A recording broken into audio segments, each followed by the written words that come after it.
Good morning. It's a special board meeting this morning. This is the Ogdensburg Bridge and Port Authority. Chairman Lamache here. I'd like to call this meeting to order. Business items today is general administration and acceptance audit, and I'll turn that over right away to Mr. Davis. Mr. Chairman, at this point I'd like to turn it over to Joe Klimek of EFPR Group. Thank you. Joe? Should I go up there? Yeah. Or? You're welcome to the podium, any of the seats that are open here, it's your choice. We'll both sit here, so I'm gonna do a roll. Okay. Thank you very much. Good morning, everyone. I'm Joe Klimek. I'm a partner of the EFPR Group, and this is Kenton Stanton. He's a supervisor in the group, and both of us were here doing the field work of the authority. This year you had a lot of things going on. I mean, we visited the airport expansion with Wade and seen what's going on there. It's bringing jobs in just to do the construction. So it seems that things are really happening here at the authority. I'm going to have Brent go through the report to the board, and then I'll get into the financial statements and those type of things as we go through this. Okay, good morning. The report to the board is a standard format document. There's a few things that I'd like to point out in here that are significant to this document. The first one being the significant accounting practices. The most notable item that would stand out there is that this year we instituted GASB 68 and GASB 71. Both of those have to do with accounting for the long-term effects of pension benefits. The second item to note on here are the accounting estimates. Most notable to the accounting estimates is the authority's estimates to what the useful lives of the capital assets. The second item here has to do with the assumptions involved in the post-employment benefit calculation.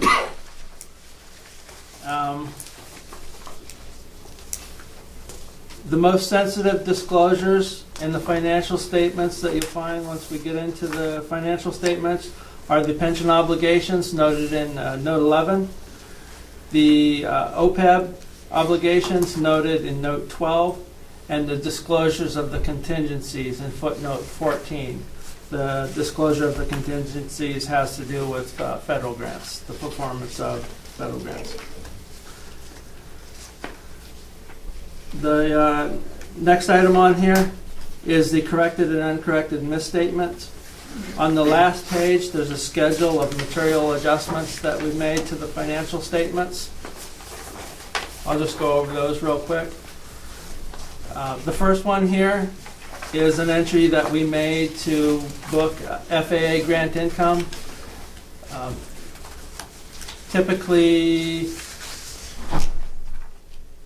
a lot of the times people book grant income based on a cash basis, and the adjustments that we made here were to place the organization on an accrual basis. So if the expense already occurred, then we need to pick up the income as well. Can I just stop you a second? Where am I going to find that information here? On the back page. Which one? Oh, the report to the Oh, this one board. right here? Oh, okay. I was looking back here for. Okay, thank you. The second item on here is an entry to accounts payable. It was the same thing, has to do with, it goes in conjunction with the first entry here. If services or goods have been provided that occurred within the fiscal period, then they need to be recognized in the fiscal period. So that entry has to do with placing those items in the correct period. Basically all related to the airport expansion program. So there was a retainage that we recorded, about $450,000, and there was an additional accounts payable that recorded. And basically we recorded those because they incurred, and then we also recorded the associated grant revenue associated with those. Those are the top two entries. Yeah, the first two entries have to do with the airport expansion program. The third entry has to do with the proper statement of capital assets. I'll get a little bit more into that when we get into the management letter. The fourth entry here has to do with the proper booking of an entry that goes back and forth between the border station and the Bridge and Port Authority. There's $41,000 a year that is supposed to be set aside for capital assets on the border station, and it just has to do with the proper accounting for the funds going back and forth there. The fifth entry has to do with GASB 68. That has to do with placing the pensions onto the balance sheet of the organization. That one is, we mentioned, there's a new accounting standard that was implemented this year. Say that again, John? The last entry was related to the new accounting standard that Kent mentioned earlier, GASB Okay. 68, GASB 71 for accounting for pensions. The $352,000 is basically the authority's unfunded proportionate share of the unfunded liability with the New York State Employee Retirement System. Okay. It's a new requirement. You have to recognize it now. All the information comes directly right out of the State Controller's Office, who is the trustee of the ERS system. And that number has been audited by other auditors. So, you know, the adjustment that went through affected all governments that have ERS as their pension system. What's the timing on something like that? Have you already started your budget year, whatever, and all of a sudden they impose this requirement? Is it you go back to your budget year where it starts, or do you start at that immediate point? Well, so now the way the GASB has incorporated it, I can explain this. The measurement date they used for your March 31st, 2016 is a measurement date of the previous year of the system. The ERS system goes from March to March. So this is as of March 31st, 15. Your proportionate share of the underfunding is $352,000. However you budget, it's going to change every year. It's going to be hard to determine what you're going to do. You should just budget what your contributions are going to be, okay? And you should know what your rates are. Those rates should be decreasing because there's more and more people entering into the system. All new hirees are paying a higher percentage.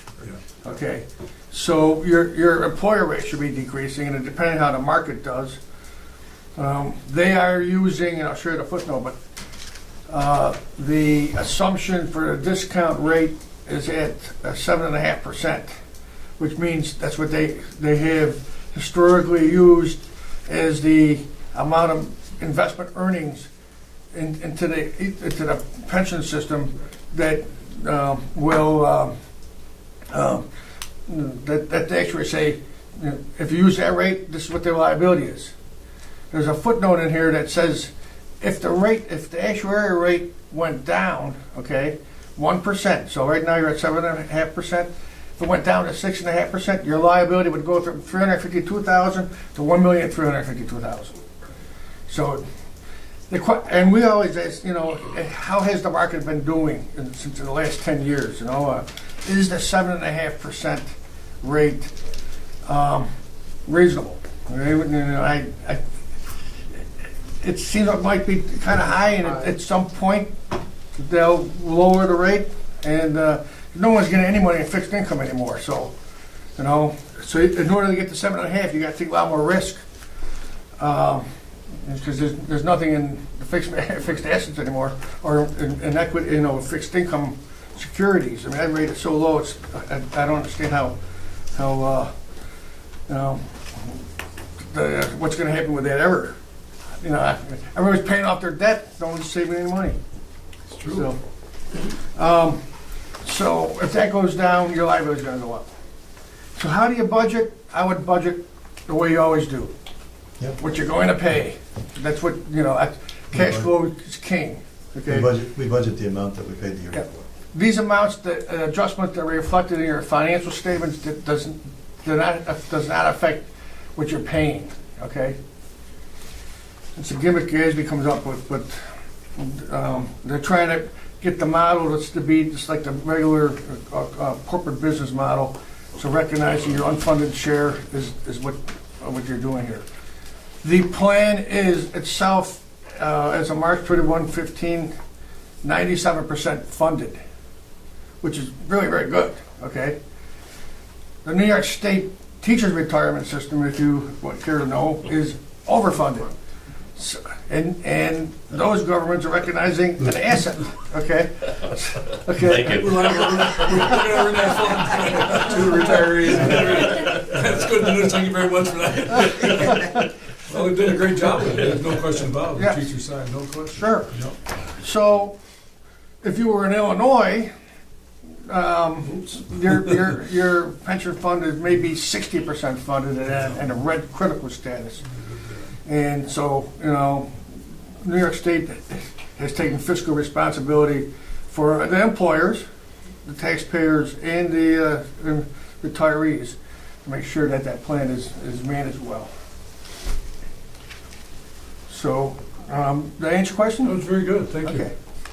I want to turn, right now, we got the financial statements. It's the largest document here. It's Can I called ask a the, quick question just before we move on? On the schedule of material adjustments, anything that you would categorize as being unusual in errors is typical run-of-the-mill stuff? no, basically, the accounting for the FAA revenue and airport expansion is something that's very unusual, okay? And so it's just a timing difference that we recorded here. When you recognize the revenue, when you recognize the expense, that's what that was. So it wasn't really an error because we did do a single audit of that program, and I'm going to get into that right next. Okay. So, Thanks. okay? Okay. It is typical in grant accounting that Yes. they're kept on a cash basis. Yes. But Thank you. So the big report right now, I'm going to take, it's going to be the second page from the back, because this is a summary of our audit that's required by the single audit. So it's page 55 on the big package. I just want to start right there. Kind of summarizes our schedule of findings and question costs. So does everybody get to that page? Yep. Okay. Summary audit report. So the type of audit report we issued on the overall financial statements is an unmodified report, clean opinion. We did have a materials weakness, which we discussed because of the accounting for the grants, and that's the only thing we reported here, because we made so many adjustments. So that's what we talked about there. So that's a material, because your statements would have been material misstated without those adjustments. We didn't have any non-compliance to report. The federal awards, this is what the federal government's going to want to see, and FAA in particular. The material weaknesses, we had no material weaknesses in internal control over compliance with that program. You did everything that, your reports are fine, what you're submitted for, but you have a very good McFarland, Johnson, they run a good program to make sure you are in compliance with everything. They are doing the Davis-Bacon and all those compliance requirements, and the reporting is very good. So, and so we had nothing to report there, no findings. Okay, we did audit the CFDA number. CFDA is catalog of federal domestic assistance number 20106, the Airport Improvement Program. It had no findings, and you did not qualify a low risk auditee because you didn't have audits for 2 years, single audits for 2 years. So that's just a normal requirement. You will have next year be a low risk auditee. So that's where we are. If you turn the page over, that's where we talked about the accuracy of accounting records. So we had audit adjustments that we booked, and management's correcting action. The authority is aware of the situation, is in the process of developing internal controls to ensure that financial statements are free from material misstatement. So it's already here, and so you don't have to address anything else. Again, we are in draft, okay? Everything here is in draft. You can take them back, take the finance statements back. We want to try to issue by, so you can get it to the state Paris system by June 30th. We want to date that report today, but if you have any questions at all or any additional changes, make sure you can communicate with the next couple of days and we can make those changes. So now to go back to the numbers. I already said our opinion. There's a clean opinion that was on page 1, 2, and 3. Now, the opinions are getting very onerous now, but we have a clean opinion. Beginning on page 4 is management discussion and analysis. So this is a very, very well written document, but it's still in draft. Wade, I assume you wrote this document? Yes. Okay, sure, okay. So it really talks about the history, talks about what's handling currently. There's, of course, the airport is being mentioned here, job creation with that. On page 6 is the outlook. And again, read this. This is sort of like a management, what's happening in the future outlook. So we don't give an opinion on this because we can't opinion what management's saying, but yeah. Outlook, the one area here under Outlook on page 6, which is, I want to bring everybody's attention here, is that you need financing. Okay, you got these projects going on. You have new debt this year. We got 2 lines of credits that are financing the operation of the airport and being repaid as you get the reimbursements in from the federal aviation agency and New York State, but it's taking a big toll on your operating cash. Okay, you got to make payroll. Okay, you got to keep the bridge running, all those type of things. So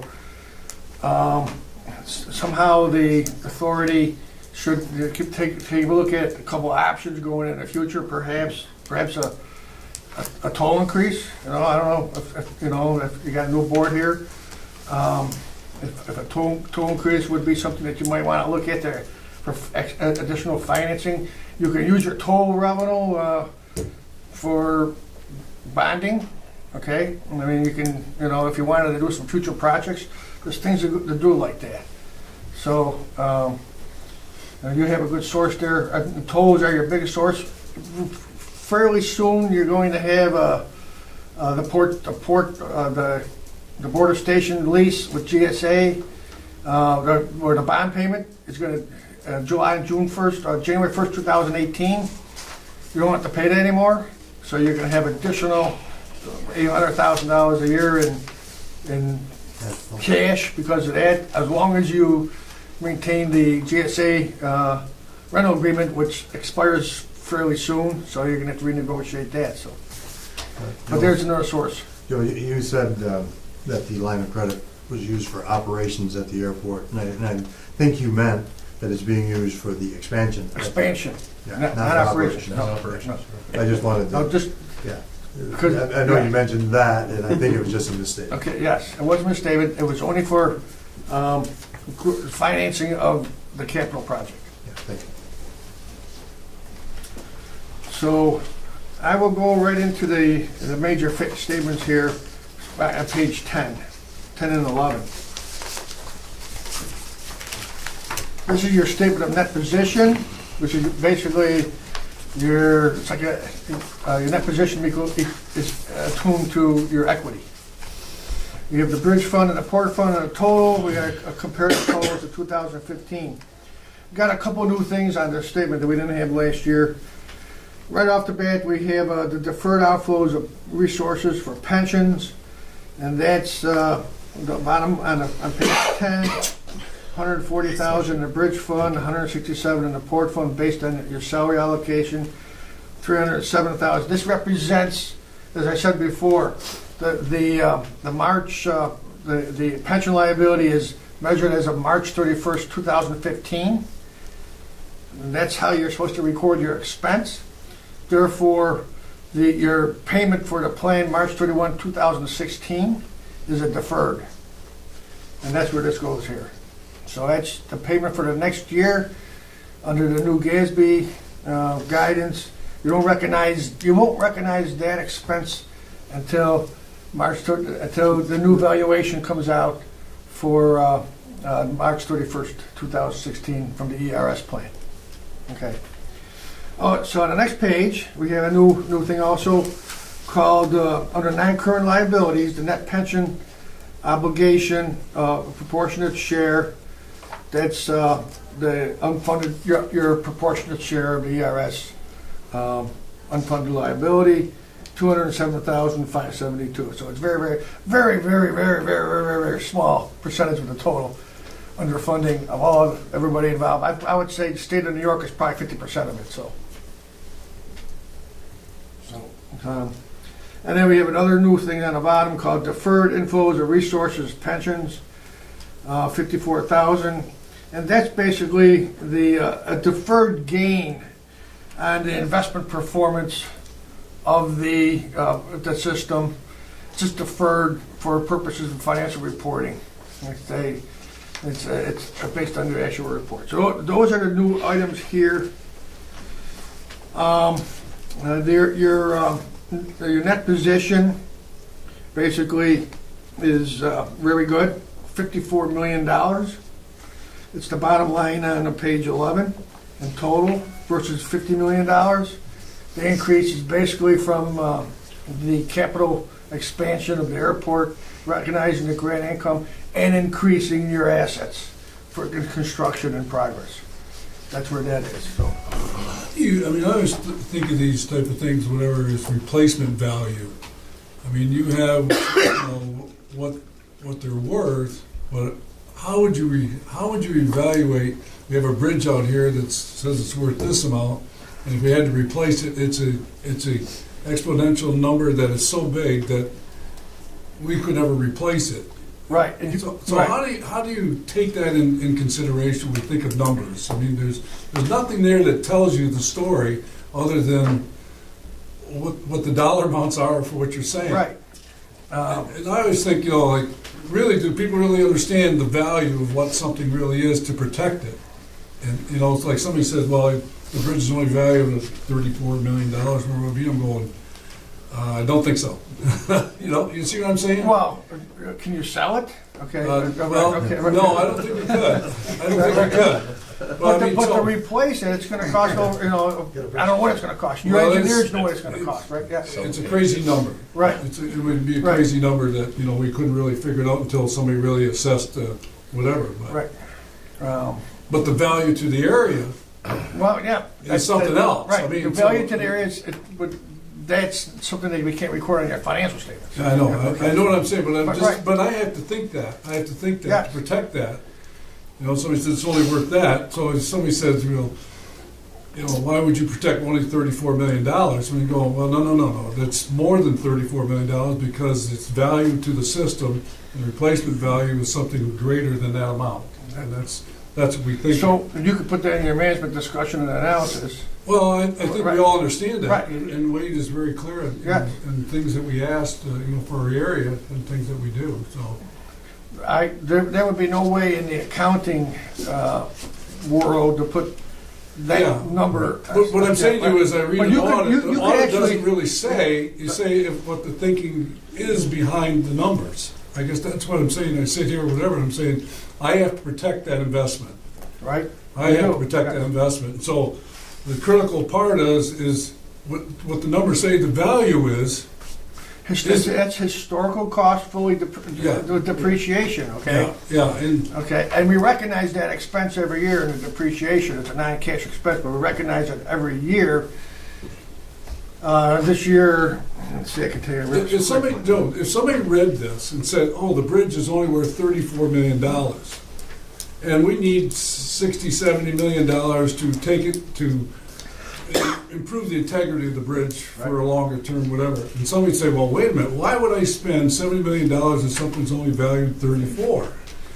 Well, you see, right. So I hope somebody reads the numbers in a way that we understand the numbers that it's the replacement value of that bridge is greater than that number. Right, I agree. And I'm, And you're the banker. and I'm the financial, so I guess my question is who you, is who you speaking about when somebody reads it? Well, I think Are you people talking that, just you know, the general we public? asked for political support, you know, at the national level as well as the state level, whatever. I mean, so maybe Wade can answer that better than I can because he, you know, interviews or, you know, approaches himself that way. Well, it really comes down to the difference of, there's accounting versus economics. Exactly. And what we're dealing with here is strictly Strictly accounting. Right. But there's more to that story, but this is the accounting and this is the Right. audit that reports on accounting. Right, So- right. And when we make our presentations to state or federal agencies, we don't give them just accounting. Right. So, I mean, I guess what I'm trying to say is, I mean, for practicality and what we're doing today, we have to recognize it as we're recognizing it. Hey, I can also think, but, you know, I have a Corvette that I really love too, but when I look at it for accounting purposes or I look at the value of it, I'm not throwing in my sentimental value in it too, right? So here in the bridge, we have to look at it strictly as an accounting standpoint, but we know the value of this bridge to the New York State and to everybody in Canada. And if we had to replace it, as you're saying, using those terms, for way more than the value here. And I realize the numbers have to add up. Right. And this is what we're doing, that the numbers add up and they make sense for what it is. Right. But I have to read past those numbers, I guess, when I sit Yeah. here, whatever. No question. Yeah.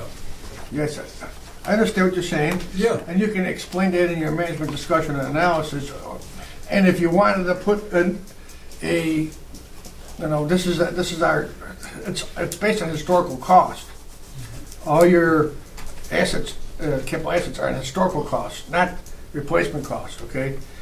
But I mean, I would say if you wanted to put a note in here that said this is our replacement cost, I mean, it's not required. No. Okay, your historical costs required, you could do that.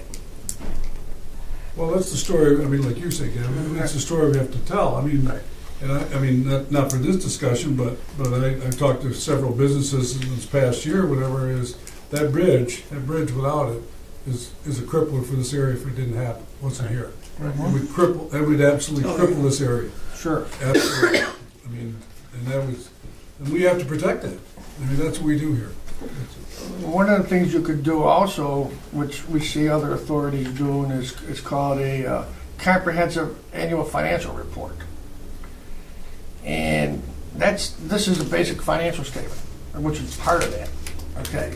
A comprehensive annual financial report would have a lot more value, because you would have an introduction by the board, okay?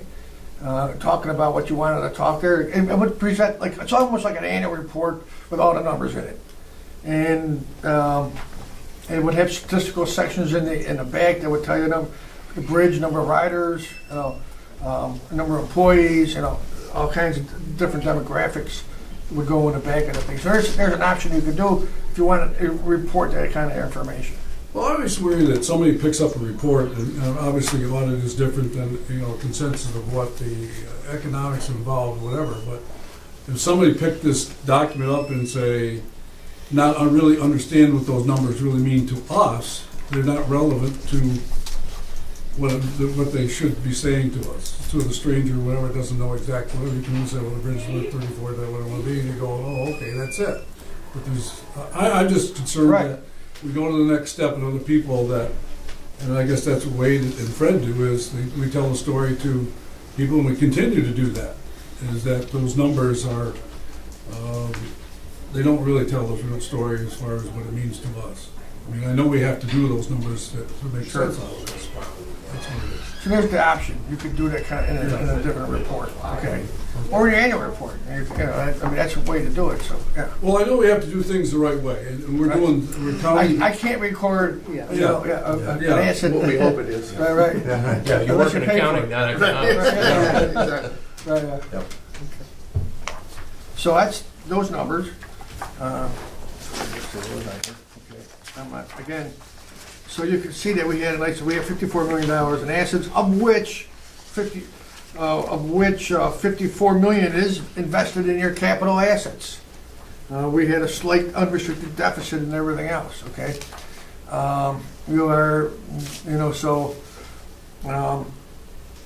between the port and the bridge fund, bridge fund has been carrying the port fund for years, okay? You have an interfund payable receivable between the two of $13,878,000.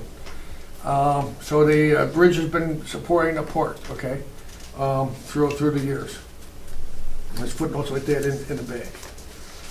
The next page is 12 and 13, which is your statement of revenue expenses and changes in your net position, which is sort of like an income statement, okay? So broken out between operating and non-operating.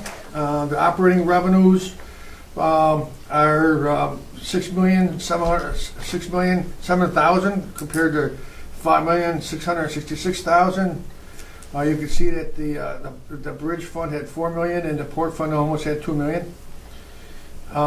The big difference there is the operating grants. The Market New York operating grant is in the bridge fund, and that's about $560,000. So that's roughly almost all your total difference. Your total revenue was down, and the value of the Canadian dollar had an impact in that, and probably the ridership coming across too. Your operating expenses. Can we back up just a second? Sure. I just kind of want to point out the obvious here, but it may not be inherently obvious. That Market New York grant bolstered us for $560,000. That's a one-time thing, and that was unexpected. Right. In this previous year. So when you look at it on our operating revenue side, we have a significant problem. I want to point that out because there's a one-time thing in here that if you're just going by quick, you might not catch it, and the numbers are what the numbers are. But notice that $560,000 is a one-time thing. Right. Thanks. I'm sorry. Oh, that's very good. That is an accounting thing, because yes, it's operating grants 560, but down under the expenses, Market New York grant expenses is 509, and the difference being our administrative fees, or our administrative gain that Yes. we get from administering that grant. But that's the way it has to be. We have to call it revenue and expense, and but that's there. Rather than a net number, Right. which is what I report to you on a monthly basis, is the net number now. Okay. So it's really money that you don't really have because it just transfers itself over. Right, we get bills from the different organizations involved in the Market New York grant, and we pay those bills, and then we get reimbursed from the state after a while. Right. Yes. The state doesn't like to pay. I don't know. They like to fund their pensions.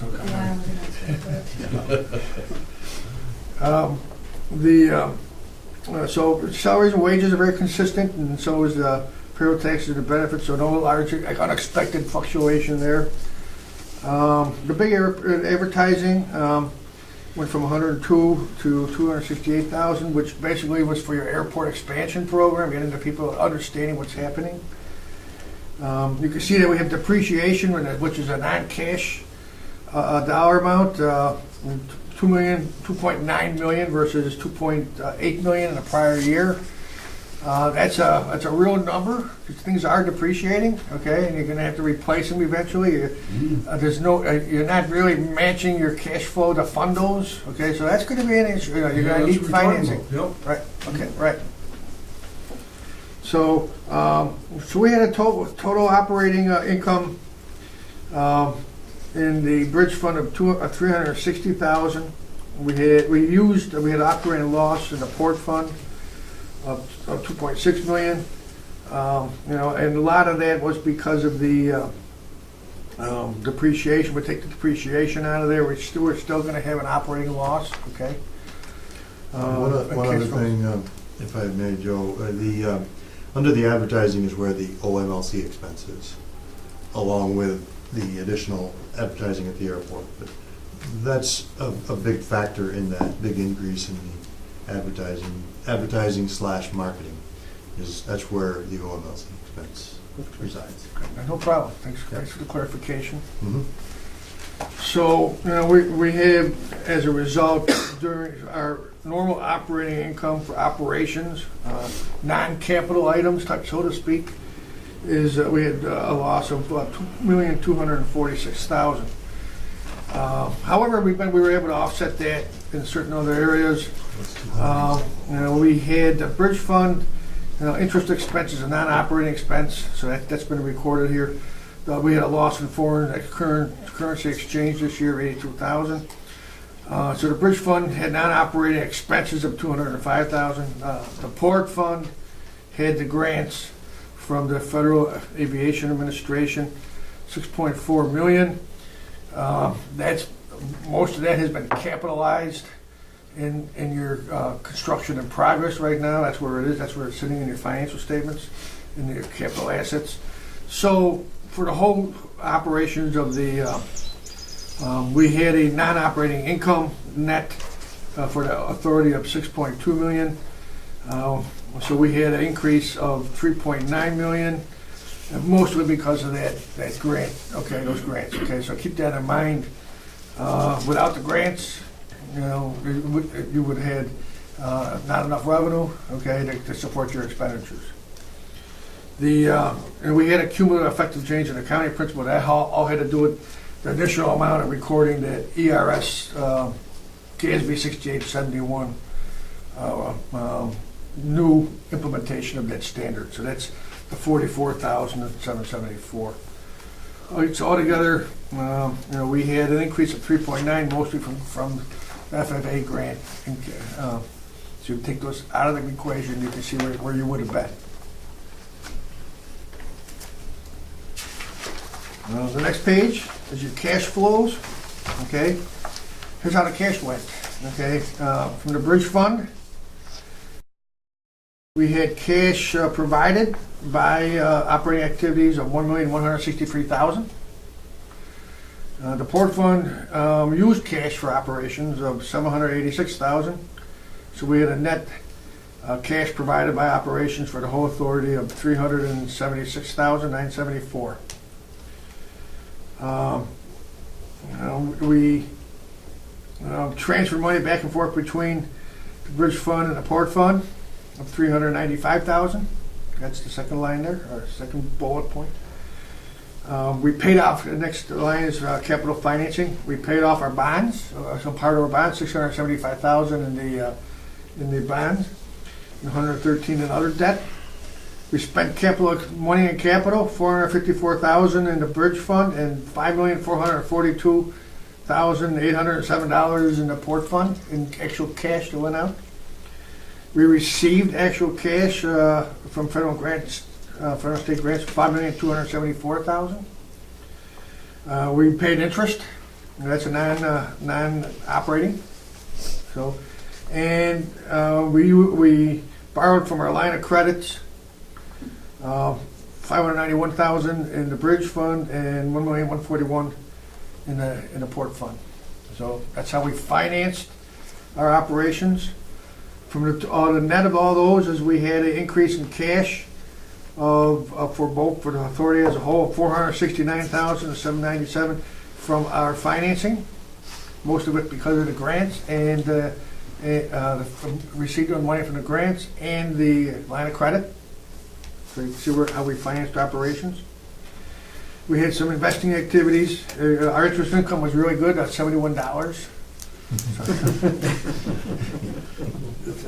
That's Jackpot. yeah. That's it. Unfortunately, I don't know what's coming here, but I'm just going to go through this quick. And then we had a loss in our foreign currency. So altogether, our cash went from a beginning balance of $1,068,000. We increased it by $766,000 to $1,835,000.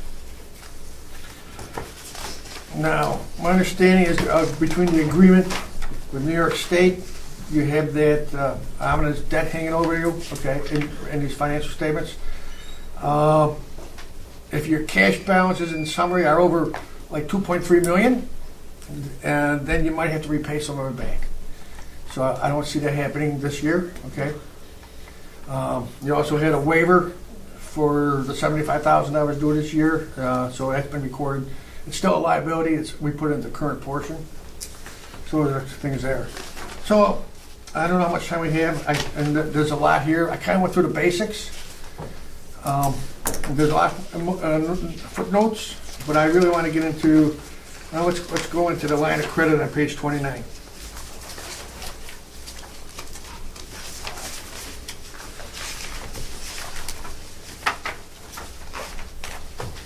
So this talks about, the first one is our borrowing for the market in New York, right? I think I said it right. That was an NBT. So at the end of the year, you're at prime plus 0.75, and it's $591,000 is the balance due on that one. The next one is the $500,000 that's just been refinanced. It was an NBT, and the balance outstanding as March 31, 2016 was $1,464,000 under that $5 million line. That was refinanced. The next paragraph, April 27th, 2016, was refinanced with Key Bank, and so the other one was paid, and basically you had a savings in interest by doing that. So I just want to let you know there. The long-term debt due to the state of New York, I just kind of mentioned that earlier. We read through this whole agreement, this whole footnote. Basically, it says that all the agreements have expired, so you're in an agreement where there's no agreement now with New York State. If you go to the bottom of page 30, the agreement you had, a forcible minimum agreement, went through March 31st, 2014. And it said you were to pay $75,000 a year. You got a waiver for 15 and 16. You didn't pay it, but you still don't have an agreement to go forward. So, and truthfully, I mean, are you ever going to pay back this debt? I don't know what New York State's going to say. I mean, if you sell the bridge, yeah, they're going to take you out, but you're never going to sell the bridge. So, or sell the airport. I mean, they might want to get their money back, but I don't know how that's going to happen with your cash flow. So. And to pay $18 million over $75,000 a year, that'll be forever. So yeah, 234 years. I So can stay around that long, do it? it's here. It's a liability. Was it really? Okay, but it is. Okay, until it gets renegotiated out, whatever state decides to do with it. So that's that. Okay, I don't think I need to do much more. I need a lot of notes here. You're welcome to read them. On page 12, I'm sorry, page 38. No 12. Sorry. You do have a liability for your employees when they retire and as they're working, for their health insurance after they retire. Okay, so retirees' health insurance. Basically, on page 38, no 12. So this is something that's going to happen in the future. Also, so I want to let you know about that. But right now, if you were to close up shop and you would have a liability to your retirees of $1,055,763, which is in the middle on page 38. That would be your liability. $1,055,000. We only recognize a certain part of it. The GASB allowed you to take it over 30 years. So on your books right now is the middle of the page, $387,251, $340,449 for the prior year. Okay. There's another GASB out there, number 75, that in the year June 30th, 2019, they're going to require you to recognize the whole liability. So I just want to let you know about that. Okay. So, just a future thing, just more liabilities. You don't, I don't ever see them put more assets on the books, but yeah, Right. okay, Right, okay. they just appreciate it. So, and then operating lease on page 39, okay, talks about the GSA. That's gonna be, need to be reevaluated. You can see we only have 2017, one year there, and about 2 months of 2018 before that needs to get renegotiated. What's that? Quick question, we're just having a quick sidebar here. Typically around, I don't remember the exact number, but it's usually around footnote 14, there's a series of legal things before the authority. Again, I apologize, I haven't seen the draft. Those are all dated 2011, Okay, so I took them out. so there's Yeah, yeah. nothing in here this year Right, associated with that? Okay, Right. thank you. And we didn't get nothing from your attorney saying that you have anything, so, Okay, great. okay, right? Right, yeah. So why repeat the past, you know, so, yeah, Okay. that they've been settled, or It's no a longer. little bit away, Yeah. you know. Yes. Yeah, previously it was the St. Lawrence. Factory stores, Yeah. Hoosier, variety of different things Right. there. So, okay, good. Okay. Any questions on your financial statement? There's a lot there. Again, draft, okay, if you need to, your management want to make changes, or want, let us know in the next couple of days, okay? So we can make the deadline. Good. And are you all ready to do the rest of all your reports? Okay, I know you, okay. Yeah, we're Okay. A lot as of, ready as I can be from just going back after being gone for 3 weeks, Sure. 3.5 weeks. But yeah, we're ready, we have spreadsheets, because that goes in a different format in Paris, so there's spreadsheets set up where we put them in and then they transfer into their format, so that Right, we report okay. consistently from year to year. okay, good. I'm gonna have to get, we're also required to audit the border station. I'll have Ken go through those statements real quick. So there's report to the board for that one, and a financial statement for that one. So the first thing I'll go over is the report to the board here. Again, the same things noted with the previous report to the board. This is a standard document. The most notable things in here, again, is the useful lives of the capital assets. We didn't record a material amount of adjustments on the report, on the border station, so there will not be any findings there or a schedule of material adjustments. Then moving on to the border station's financial statements. Just understanding, this border station is a standalone financial statement for these purposes, but it is part of the bridge fund for other financial statements, just to clear that up. So, okay. Right, any activity going back and forth between the two entities is eliminated in the consolidation process. The first thing to note here is the auditor's opinion. This is a clean, unmodified opinion. The next thing to note here, the MD&A. The MD&A pretty much follows financial statements. It's pretty short to the point. Moving on to the balance sheet of the border station. Page 5. Page 5 here. The biggest thing to note with the border station is the activity that occurs in the border station. It basically just takes in the rents from GSA, pays the bond payments, and the remaining funds left over are management fees. So there's very little cash flowing through the organization.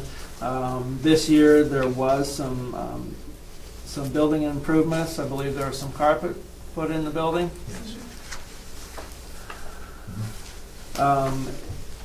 Also to note here, I think Joe covered it before, is that the bonds payable is going to be paid off. it's got 2 more years. So there's a current portion of $715,000 and a long-term portion of $675,000. Or, I'm sorry, of $755,000. Page 6, the statement of revenue, expenses and changes in that position, basically the income statement again. You'll see the rent coming in, management fees, interest expense, and depreciation coming out. Page 7, the statement of cash flows. The net cash provided by operating activities, again, is the cash received from GSA of $1.1 million. Then the interest paid to the bonds of $122,000.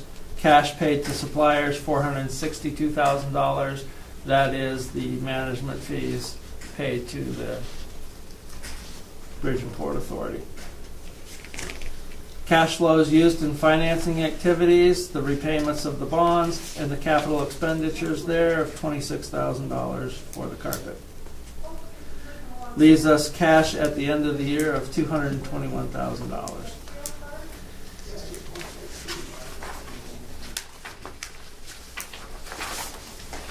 Then moving on to the notes to the financial statements. Again, there's not much to talk about in the notes. The most notable thing in here is the schedule on page 12, which shows the related party transaction to the Bridge and Port Authority. So that shows the lease payments, the bond payments, and the excess related to management fees. Captain Joe, I want to go back in our history for a minute about why the border station exists in the first place. The reason it exists is because the Bridge and Port Authority at that time did not have proper bonding authority. It needed to be built. Therefore, the LDC was created. As we go forward in time, these bonds will either be repaid or refinanced, one of the two, under OBPA's new bonding authority. Is there any reason to keep the border station around after that as its own separate unit? I would, Or just roll it in with OBPA? yeah, I basically would say, if the authority now has the bonding authority, there's no need for that entity. Does GSA need to have a copy of that financial report? Is there anything in their lease that says they need the separate? No? Nope. Then I don't think you need to, then I think it could be rolled in once the bonds are repaid. Okay. Thank you.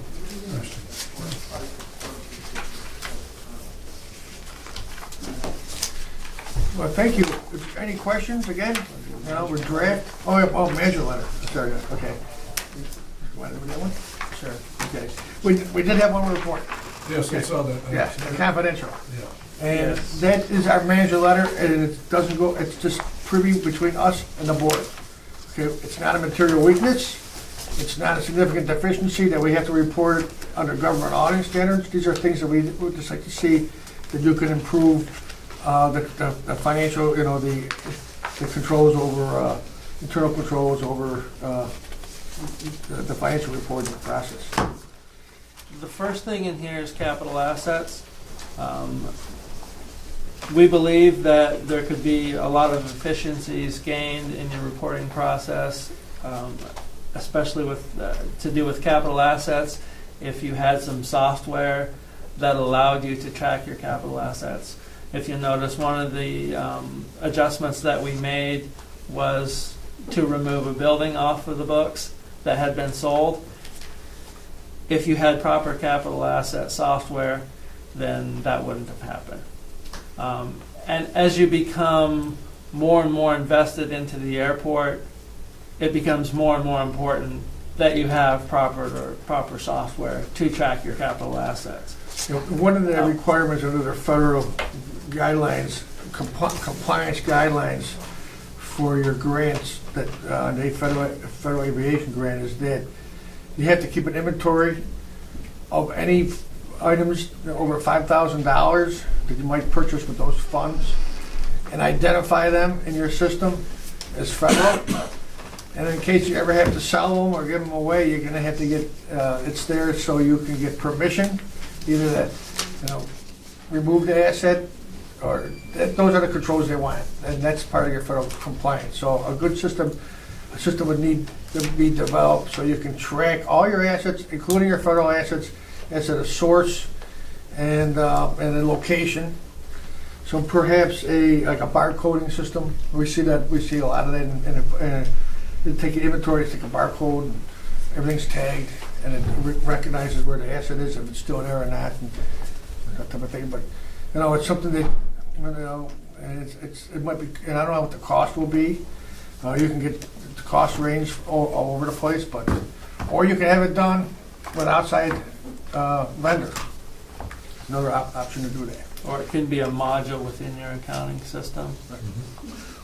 One thing I would like to mention right here is the fact that of the 5 things on this last page, first 4 are related to the fact that our accounting software, in my opinion, needs to be replaced. The Business Works that we use is no longer being developed. It's still supported, but no longer being developed means that it's on the way out.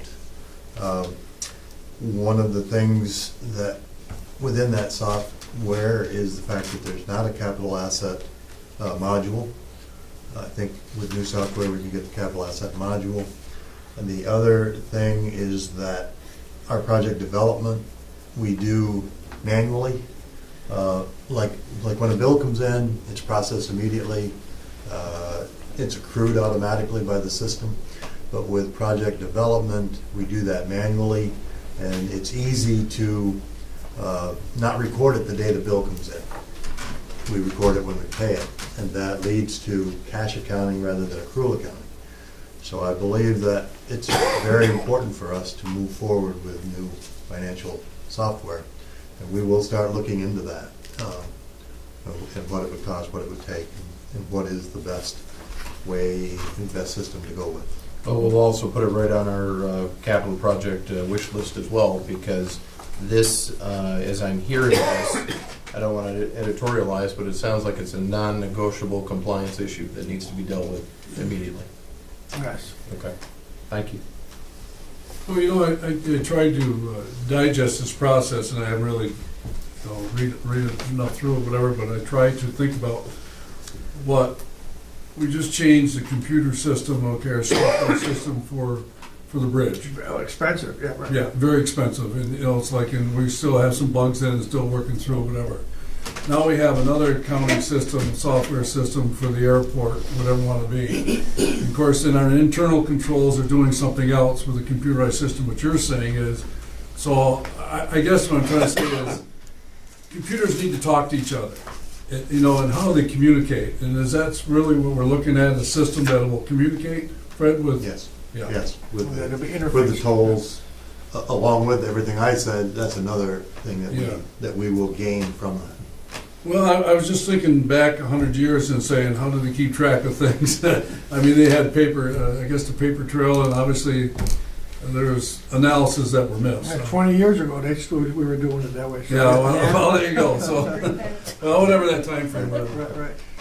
Well, I will I'll speak for myself, maybe not for the board totally, whatever, but I thank you for coming in here and looking at our process fairly, accurately, and concisely, the best way that this will be. And we are dedicated to do the right things the right way. And that's what we need to do. Job creation is, obviously continues to be a major force for us in the economics, whatever. And we just want to do it right. And we do it right. And when I look at these numbers, I start to understand what our accounting people have to do.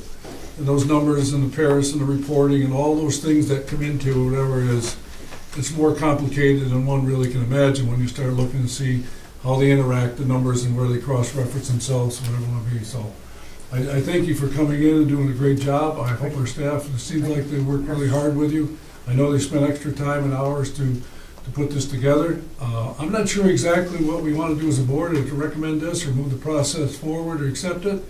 Or Fred, maybe you can make a recommendation what you think we should do from here. In the essence of time, and the reason that we are late is because it did take us an extra couple of weeks to get ready for many reasons that we won't go into, but we're kind of under the gun to get this approved. I don't see anything, I completely agree with everything that they've stated here. We've worked closely with them all through the process. This is your decision, of course, of whether or not to approve this. I would recommend that you do. Okay. Any thoughts from the board? Gavin, any other? Yeah, no, everything that I've seen and talked to the gentleman with and Fred, yeah, I'd recommend approval. Okay. Are there any things that you think that we need to review and just become more up to date? I mean, I know this was a lot of information here, whatever. Is there any sideline things? I know your summarization says a lot of things, but if there's any things that in any of the statements or things that we should be concerned about or to really reevaluate again and look at, even though we may pass this, whatever? I mean, is there anything sensitive that? I have a good understanding of what they've said and what they've recommended, Okay. and can, if would make you more comfortable, we can go through that at some point in time, and you know, again, completely up to you, but Well, I believe in you and our county department, how hard they work and the type of thing, and you folks, so you know, whatever you've done, you spend a lot of time doing this, whatever it may be. I know we're making changes. I know we're making accounting changes and things that come whatever. And I guess I worry about is the steps and procedures that we move forward that take care of the new accounting practice and things that we need to do that we haven't dealt with before at a certain level and range of the numbers that we don't even know what they could be, whatever. So I guess what you're saying is we got to do some internal controls with the software to account for those type of things that, you know, in order to move forward. Sure, but again, we did have a material weakness in, because there were, and it's basically what Fred said, their capital accounting is all manual, so that's a systems issue, okay, that's all that was. And the fact that, you know, just sold a building that wasn't recorded, you know, it wasn't a big adjustment, but you had to make it, you know, because you didn't have the building anymore, so. I think we took the building off. It was some improvements that had been made to Right. the building that were missed. Right, okay. Yeah. So those are items that, it's all related to your systems. Okay, and your systems are basis of your internal controls, so. Any further questions or comments? I'd just like to say, you know, echo what Mr. Massey said, thank you for doing this, and our accounting department and staff, and, you know, although we do have some software issues and stuff, I look at it as a positive feedback, because that tells us as a board member that we're moving forward in a positive direction, and, you know, your comments here will help us continue to move ahead with the projects we got going. Thank you. I very much agree with what Mr. Loeffler said, and give a lot of credit to our accounting department, especially under the circumstances of this year. So, great job, everybody. Another good clean audit to add to the pot.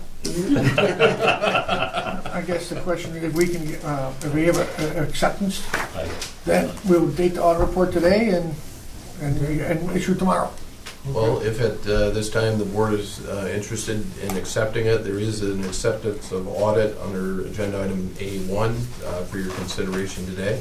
It basically references that EFPR presented the audit reports for the fiscal year ending 31 March 2016 for OBPA in the border station, and that is recommended for approval at this time.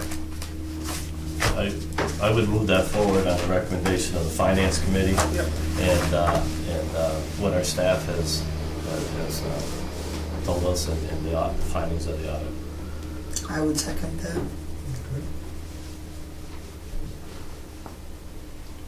I feel very comfortable also in regards to, it's not like we've been bad or good, whatever, we've been good, consistent with our audits, and so obviously change it here, whatever, and I feel comfortable also with accepting this, this audit, so. Need the clerk to call the roll?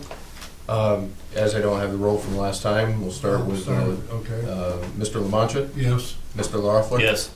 Ms. Breen, Yes. Mr. Reagan. Yes. Motion carries. Anything else at this particular time? No, Mr. Chairman, as this is a special purpose meeting for the purpose of the audit presentation, that concludes our business. Okay, I need a motion to adjourn? I'll move it. I'll Is second. that a tie, or? I'll second. First, second? All those in favor? Aye. Again, thank you, gentlemen, very much. Thank you for, Yeah, appreciate it. thank you very much for your important client to us. And we do a lot of public authority, so we understand. Thank you very much. I got it too. Thank you. Excellent. Thanks. Thank you very much. Get my card anyway. I do.